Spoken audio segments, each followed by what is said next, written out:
తొలి కోడి కూయంగా తెల్లవారంగా పాలు కడవల్లు నిండా పల్లె బంగారు కొండ పారుతున్న ఏరు పచ్చ పచ్చాని పైరు ముత్యాల ముగ్గుల్లో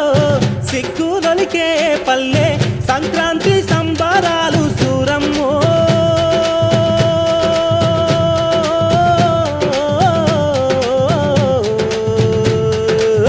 అంబారాన్ని